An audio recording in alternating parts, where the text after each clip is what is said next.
Hello YouTube, Boss Rino. Welcome to my channel. So, dito na naman tayo sa sementeryo. At magre-reaction video na naman tayo dahil ang dami nakagusto ng ating reaction video. Gagawin natin itong pangalawang reaction video dito sa sementeryo. Sobrang last time, sobrang takot ako. Hindi talaga ako mapakali. Hanggang sa pag-uwi sa bahay, kabado ako. Kaya hindi ko alam kung depende sana, wag masyado nakatakot itong papanoorin natin. Ito ay The Darkest Secret. Paborito natin to. So try natin to bago pa try na iba. Number 8, 8 pala to.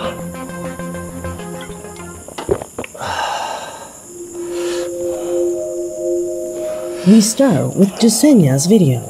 Grabe yung background music pala, kinakabahan na ako. A subscriber who's somewhat concerned wrote my email telling me about a disturbing situation captured on camera at her workplace. The image shows her with her cell phone, sharing a few moments with some colleagues during lunchtime. A relaxed atmosphere that is no way consistent with the troubling image that the device began to capture there in the background. What is it about?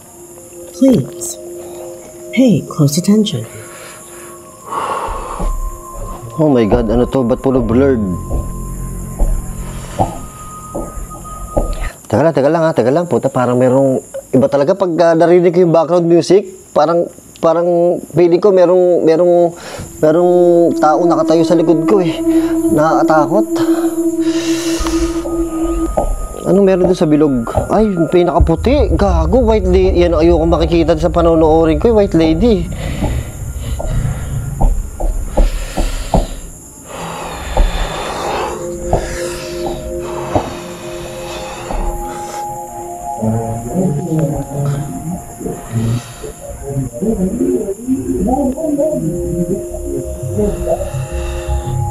Tama ba ako? White lady nakatayo?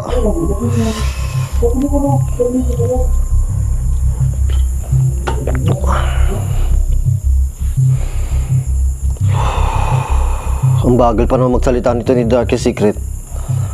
Our subscriber is quick to emphasize that everyone was inside an office, a place where there are no animals or anything similar, which is why to this day everyone wonders what that dark lump that can be seen at the back of that place was.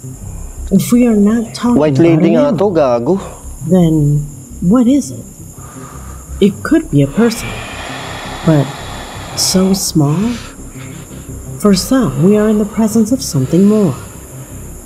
A being whose origin, for Jasenya and her co-workers, is completely unknown.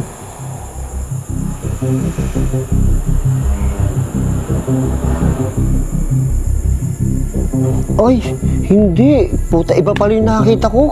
Parang white lady yung nakita ko eh. Number 7. Black lady pala. Kung ano na nabubuo sa image sa nakikita ko. On this occasion, we found a disturbing video published by Kennel Viral, an Instagram account where an image was captured that should never have appeared there. A short clip that captures a group of friends. Teka lang, dilim sa harapan ko eh. Natatakot kasi ako, yung likod ko, sobrang parang hallway siya na dire-diretso. Parang hallway siya na hindi mo malaman kung ano. Pakita ko sa inyo ha, nataas ko itong isang camera ko. Baka mas kita eh. Ayan o, hallway o. Ay, Diyos ko po, ano ba naman yan? After they had reached the summit of a mountain in Malaysia, after hours of hard hiking, in the midst of an adverse climate, the video was trying to capture the group's satisfaction when it suddenly shows this. Oh my God, putol ang ulo.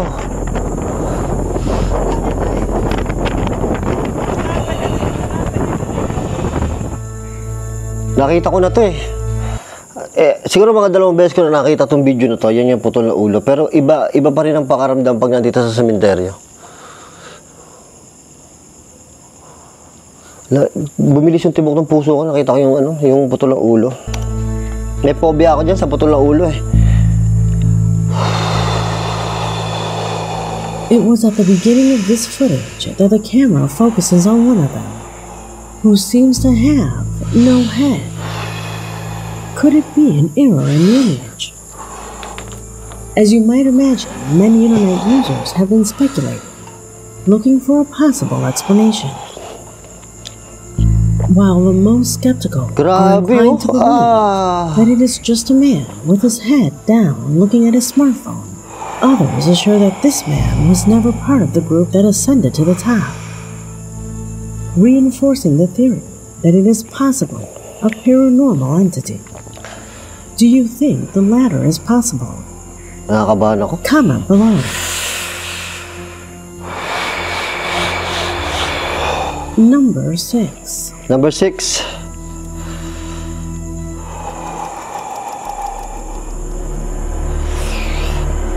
Eladio, a faithful subscriber, strongly asks us to help him clarify a shocking clip that, in his own words, he still cannot believe or knows how to explain. I saw it, and I had to play it at least 10 times.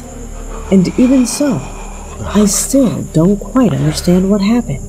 Let's see if you can find an answer in the comments.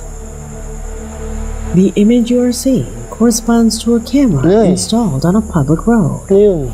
A corner where, as you can see, everything was going normally. Something that would change abruptly when what you will see below happened.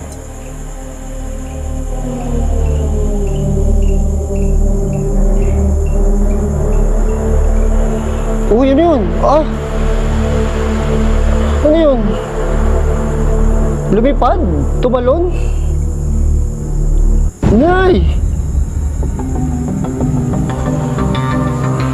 Gagi, This nakita ng clearly babae. does not respond to just another traffic accident. Look closely. There was no crash, nor was anyone reckless on the street. Sinisikmura ako? Ba't sinisikmura ako? Kumain naman ako kanina. Sinisikmura ako. Pag sa sementeryo, sinisikmura talaga ako. That subject was carrying out his daily tasks normally. And suddenly,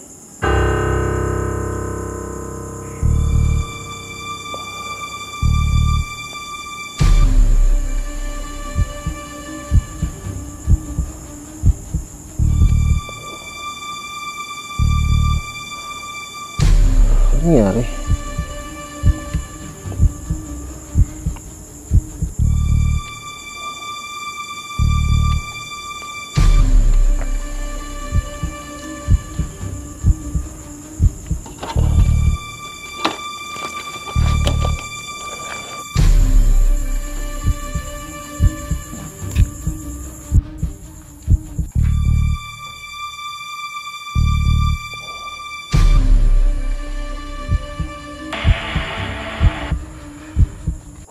Ayun, ang tawag dito.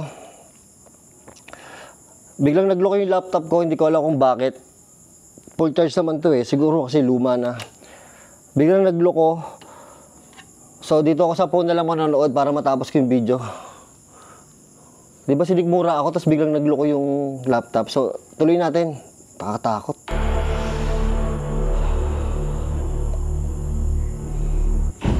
Yun, lumipad. Ano yun? Totoo ba yun? this clearly does not respond to just another traffic accident. Look closely. There was no crash, nor was anyone reckless on the street. That subject was carrying out his daily tasks normally. And suddenly, he jumped or pounced with superhuman force on top of that person. How was he literally launched into the air? Some suggest that it could be a cable that was on the ground and was grabbed by a vehicle. And while that sounds logical, the man seems to run a couple of steps and then jump on the woman. But even if it had been a cable, shouldn't it have dragged the car that was parked next to the man? A situation that, as you can see, left 2 people injured in an accident that certainly crosses the limit of all normality. Number 5. Number 5.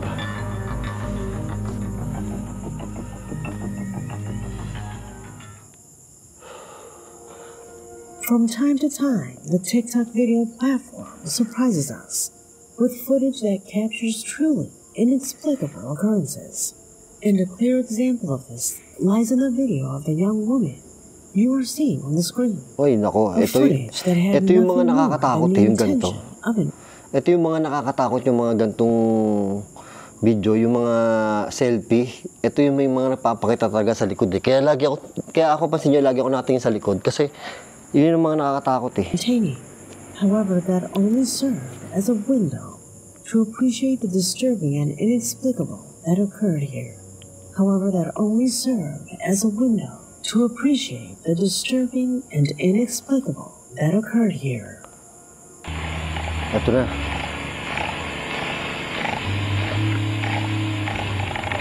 Uy! Gago, may ano? May dumaan, ang bilis. Yeah, pag sexy kasi minumulto talaga eh. Nay.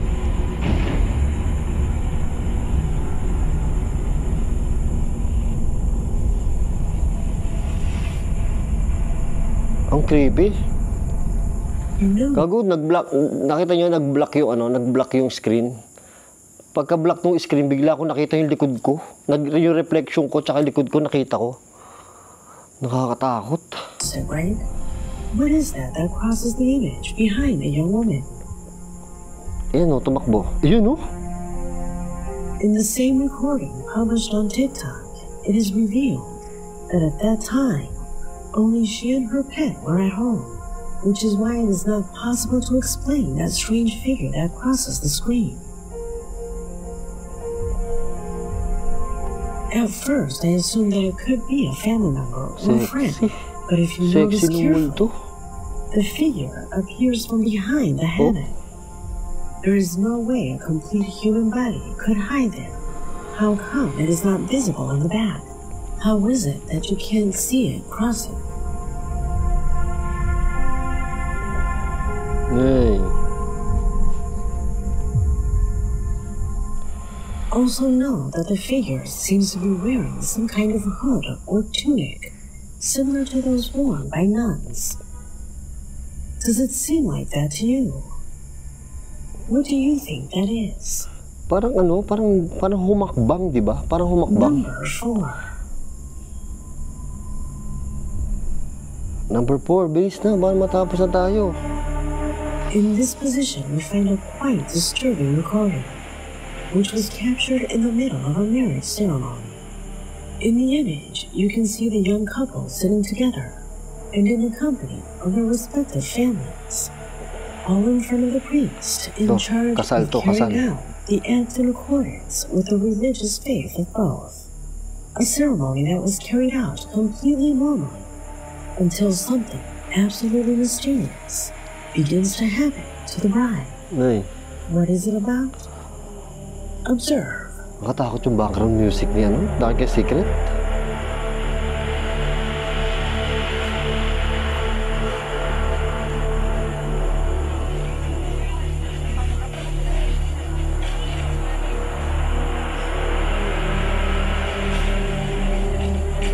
Ay.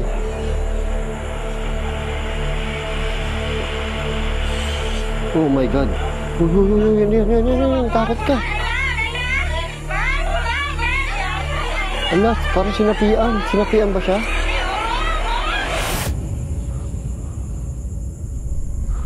Katakot yung likod ko. Suddenly the bride looks up, completely losing control of herself, as if something had happened. Sinisikmura talaga ako. Hindi ko alam kung bakit. That truly terrified her.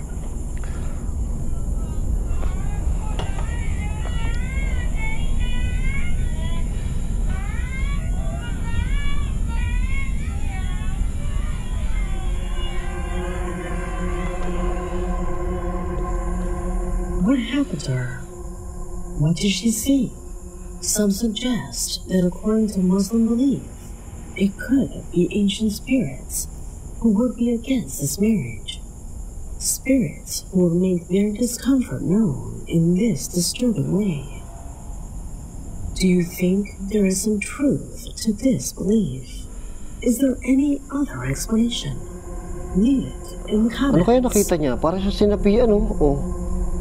Noy, noy, noy, noy, noy, noy, noy, noy. Nakita niya, tapos sinapian. Number 3. Yan, number 3 na. Bilis, bilis, bilis, bilis. Nakakatakot pag blackout yung cellphone ko. Nakikita ko reflection ng likod. What you are about to see has generated a wave of reaction since the TikTok was published. The footage of a man who apparently was carrying out remodeling work in an old house. However, he never imagined that his work would be interrupted when suddenly he began to hear the cry of a child coming from... Gago, ano yun? Parang may natunog dito sa kaliwa ko.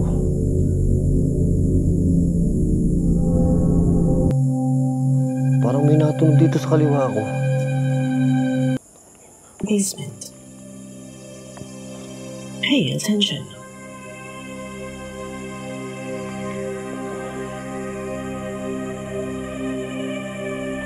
Acabo de rellenar Naku, mukhang nakakatakot to. Desde hace rato vengo escuchando un llanto como de niño. Pero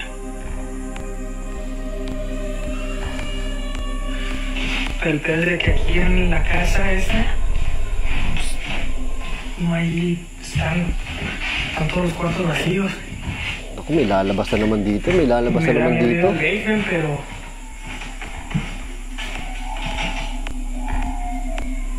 Uy, may naiyak na bata. Kala ko dito na naman.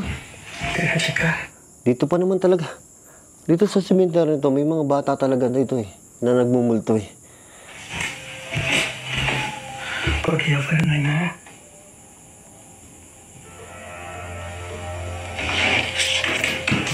May basement. Ito na, may basement na. May naiyak, gagod. Parang dito sa cemetery naiyak eh. Hayop na yan. Hola.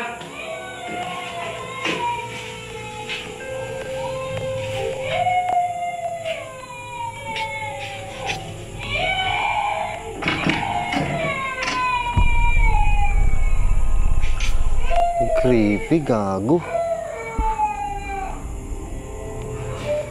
A ver.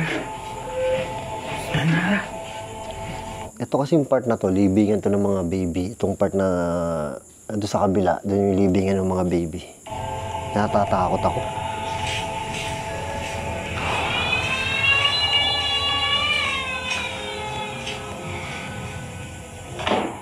Güey, no mames. Kaya pinuiyak ng bata. Ay, takbo na, takbo na, takbo na, takbo na. No mames. Yay. In the comments, many have told him that he makes a mistake by going down to the basement, stating that sometimes demonic entities poses minors to attack weak souls. Yung iyak ng bata, nakakatakot. Takot na ako dito.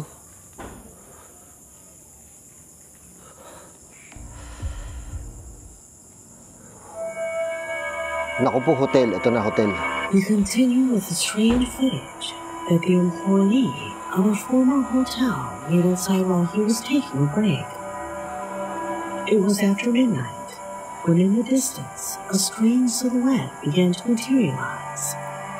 Intrigued by the strange occurrence, the man took out his cell phone and began to record the moment by zooming in.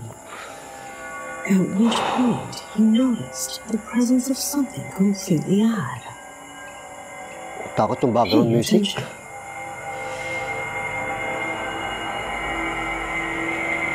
Ano yun? Puti.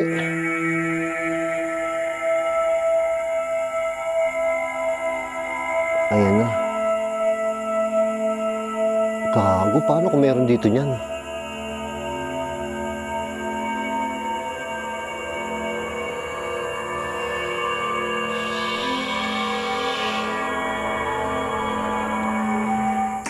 Kikilabutan ako eh, gago.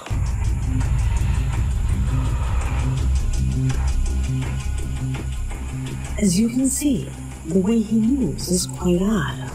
Parang ano? Parang nagmumoonwalk. An apparently quite tall figure that manages to show itself for a few seconds Eh, no? before hiding. The young employee assures that no one is passing Hotel through to the eh, place oh. at that time. so he completely rules out the presence of any person. What will be the nature of that strange being? Tell me what you think. Number 1. Yun, number 1 na. Para matapos na. Makauwi na ako. And we end this investigation with what could be considered evidence that strange things happen in our reality. I'm talking to you about 2 independent paranormal phenomena. The first of them was captured my God, by a nakakatakot security yung camera bahay, oh. inside a home. Several things happen here. Let's see if you can discover them all.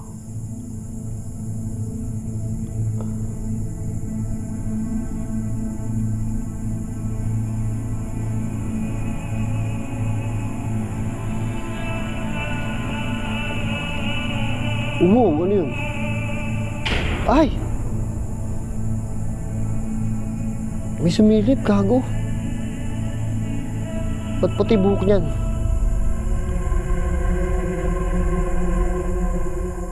Although the movement of what appears to be the handle of a broom is inexplicable, the truly shocking thing happens later when a figure appears in the mirror, so bright that it even illuminates the area. Did you notice it? What explanation do you give this? The following video that occupies this position is about a highly inexplicable event that Creepy occurred na. inside an auditorium. What? Yeah. Okay with you? No hay nadie, güey. ¿O sí? ¿No me se dan cuenta? Wow. May nakaupo, tapos tumayo. No, It was during yan, the no? conference that the device managed to record something that at the time no one noticed. We all recognize these types of seats, right? You have to use force to lower them and sit down. The fact that it makes this movement so many times is very mysterious. What is your explanation for this? Sa sinihan talaga, marami din talaga eh. Gravity. I consider that none of that is enough. Yeah. As I have already explained to you in previous videos, paranormal manifestations occur like this, with small, subtle movements, and in the least expected times and places. Have you ever witnessed situations like this? I invite you to leave both your impressions of this video and the others in the comment box. Since this video has already come to an Creepy end, nito. my name is Leonor Clay. Grabe, iba talaga manood sa sementeryo, nakakatakot. So, yun. Hindi ko alam kung kaya ko pa ulitin to, nakakatakot, ibang klase. So, thank you sa panood, uwi na ako. Sinisikmura ako, hindi ko alam kung bakit eh.